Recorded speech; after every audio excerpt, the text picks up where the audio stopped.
Kami sumisilip na kagad sa bintana, oh.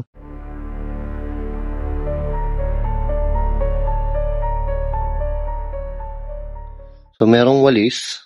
Ano to? Walis ng mangkukulam? Nagwawalis pa dito sa loob. Try mo sumakay, JM. Ba't may walis ng mangkukulam siya? So, ito, obvious naman na may gwardiya. Dito nagtataka kami kung bakit meron lamesa ng gwardiya na parang iniwan na lang bigla. Kasi nakita namin na nakakalat yung mga sapatos, yung mga papel, tsaka yung sombrero, para namang tumakbo na lang bigla sa takot. Abandonado. Kita niyo? Pasok na yung kesa niya. So, may sombrero dito. Duty. Frosters. Ayan, oh. Huwag na natin buklatin yung ano. Baka kita pa yung pangalan. So, may sapatos na sira. Ito. Hindi ko alam kung ano to. Kaya na lang magsabi ko ano yan. Uy, may sapatos. Ang hindi ko magets dito, bakit mayroong abandonadong sapatos dito?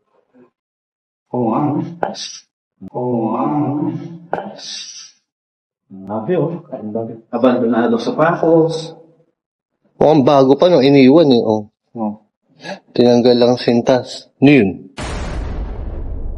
Abandonadong cup. Abandonadong cup. Kaya may suot yan?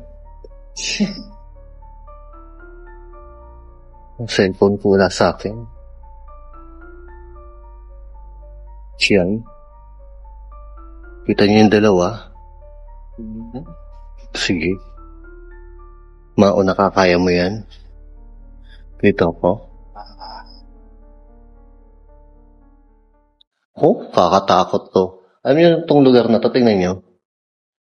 Parang ang hirap sumilip ng kaliwa kanan. Ganyan, no? Ikaw ang sumilip. Kayo na lang sumilip. Anong nakita niyo? Sabihin niyo na lang kung may nakita kayo. Wala kasama ko, ito. O, di ba? Nanliit ako sa tripod niya. Medyo parang mabigat yung pakiramdam dito sa likod mo. Oo, biglang bumigat. Biglang ibigat eh. So, kaya na lang sumilip dyan sa CR kung anong meron dyan. Hindi ko alam. Sa taas. Baka... Kita nyo? So, CR. Uy, kala ko may sumilip sa bintana. Sabi, ang creepy. So, ayun yung mga kasama ko. Sa totoo lang aaminin ko, hindi ko kaya magsolo. Oo, hindi ko kaya magsolo dito sa ganito. Tapos may ganito.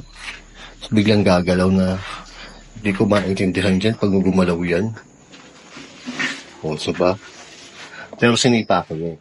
Oo.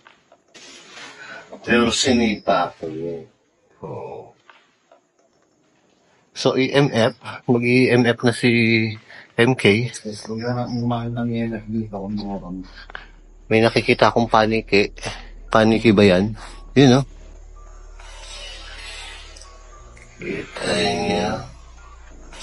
Kita nyo?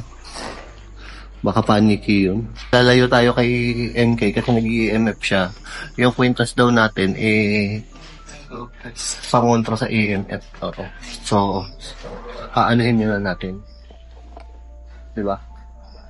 Pero tingnan mo to. Ito, tingnan mo. Aray ko. So, ito, pampasko pa. Tabi-tabi po.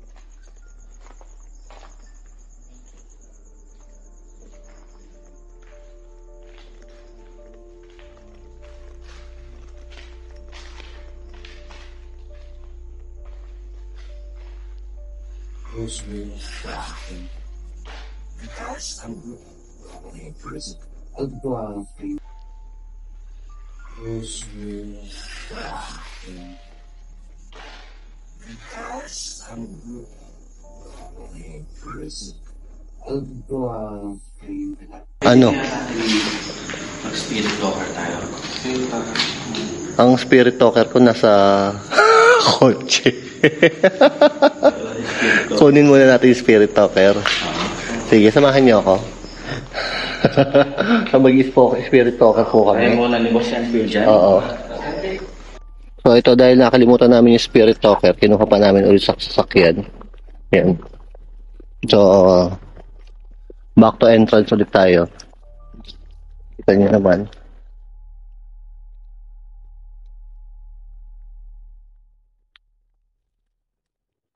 Magtanong ka na?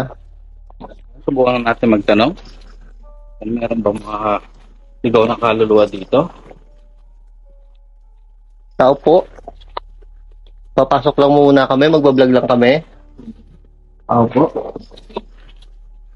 Ayan. So, dito natin tatapat. Sa may sombrero.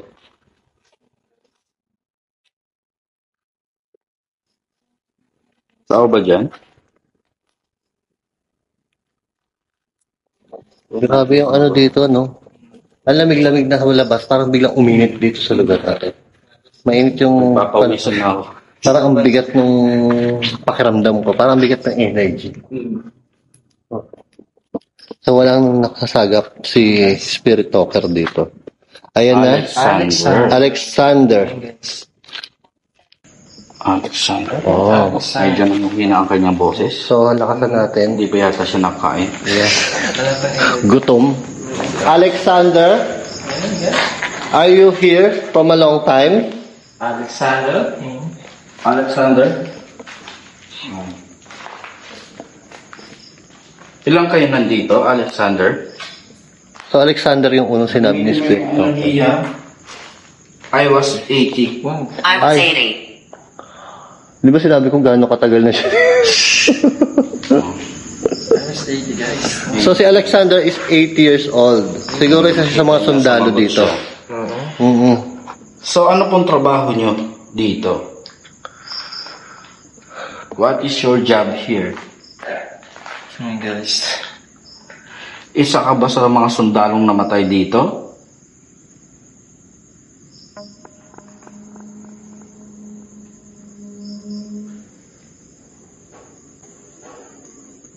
May lumunig to. Narinig niyo?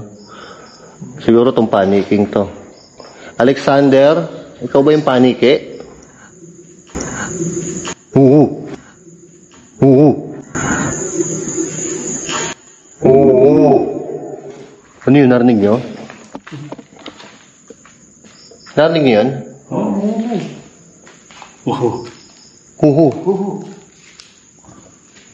Boses. Yung boses. So, hindi ko lang kung narinig yun dito, no? Pero may malaking boses na huhu. Oo.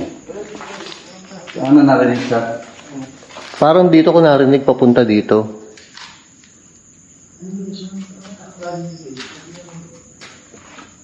Saan yung narinig tayo? Sa taas?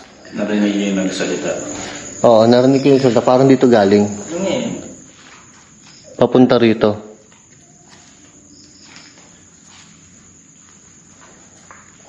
So, hindi po ako makagalaw. First time ko nakarinig ng ganun kalakas. Spirit talker? Huhu, hindi kaya oo. Sabi ko, ikaw ba yung paniking lumilipad? 80 years old. Sabi niya, huhu, oo. Hindi kaya oo.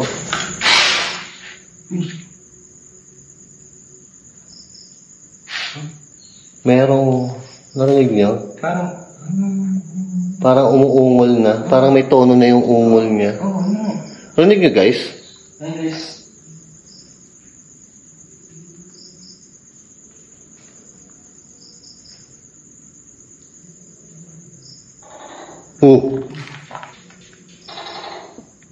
So, tuko yata yun. Sabi ko na may tropa akong tuko. Naniwala na kayo. Kung saan ako magpunta, lagi ako may tropang tuko. Kasama na yan. Oo. Kasama na yung tuko. So, baka yun yung tuko. So, ayun din sa lubutin naman natin sa lugar. Let's go. Asan si MK? Tapos na? Parang tapos na si Boss MK. Natapos na agad si Boss MK. Hindi pa niya nalilibot lahat. So, saan tayo pupunta?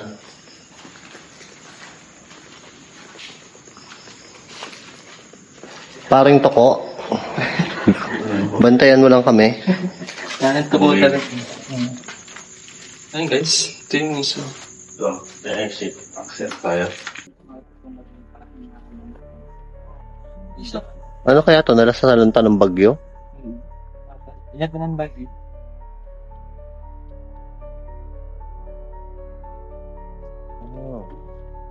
Anong halaman to? Halamang damo? Halaman daw lang yan. Diyan? Aray. Aray, iingat kayo. Tama?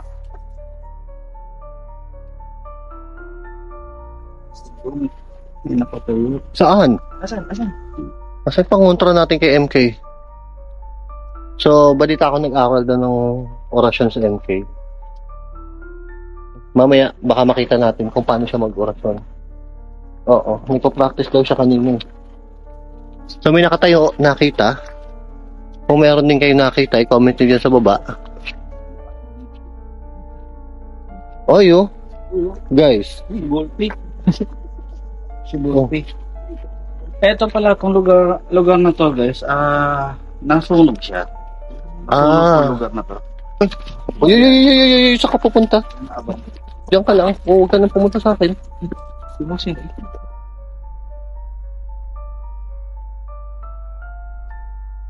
So maganda yung kubo dito. Mukhang bagong tayo. Baka dun yung nagbabantay. So nasunog pala tong lugar na to.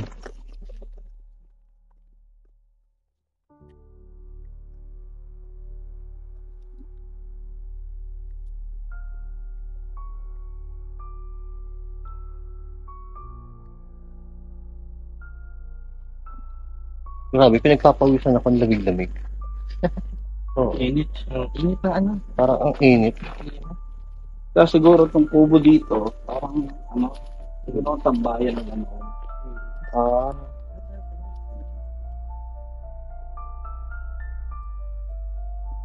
Saan yung kubo? Yun yung kubo. Kita nyo.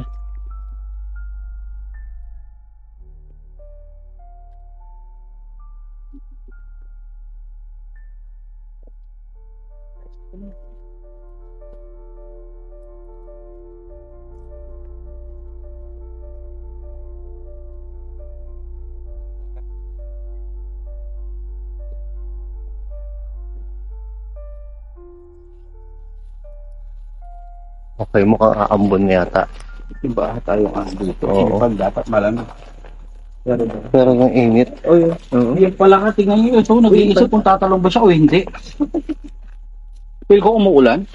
Oo, umaambon nga. At parang lumalakas ito. Oo. Parang kailangan natin.